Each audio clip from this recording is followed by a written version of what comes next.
अगर हमें कोई चीज़ नहीं पता तो हमें मान लेना चाहिए कि वो चीज़ हमें नहीं पता है।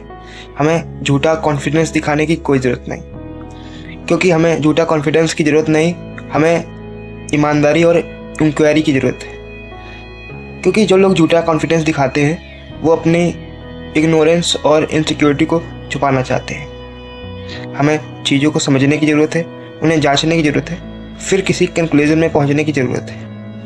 लेकिन हमारे अंदर पेशेंस की कमी है, इसलिए हम क्या करते हैं, हम चीज़ों को जांचते नहीं, समझते नहीं, तुरंत के तुरंत कंक्लूजन में पहुंचना चाहते हैं। आप इसको एक एग्जांपल से समझिए।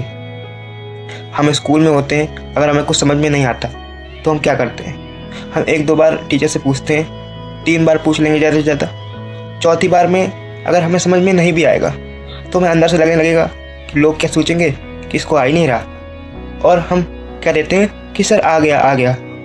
लेकिन इसमें क्या कमी है? अगर आप ये नहीं कहोगे कि मुझे नहीं आया तो आप अपनी कमी को हटाओगे कैसे, नई चीज़ सीखोगे कैसे? इसलिए अगर हमको नहीं पता तो हमें ये मान लेना चाहिए कि हमें नहीं पता।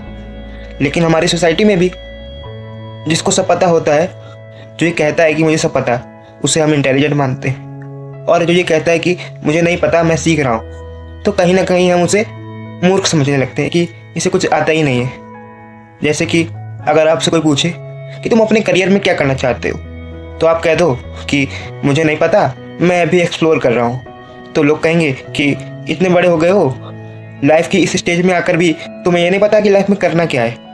इसी वजह से हम जो इंक्वायरी करने की, चीज़ों को समझने की जो प्रोसेस है, उसे एंजॉय नहीं कर पाते। लेकिन आपको गलत कंक्लूजन में पहुंचने से अच्छा इन्वेस्टिगेशन, इंक्वायरी को एंजॉय करना चाहिए।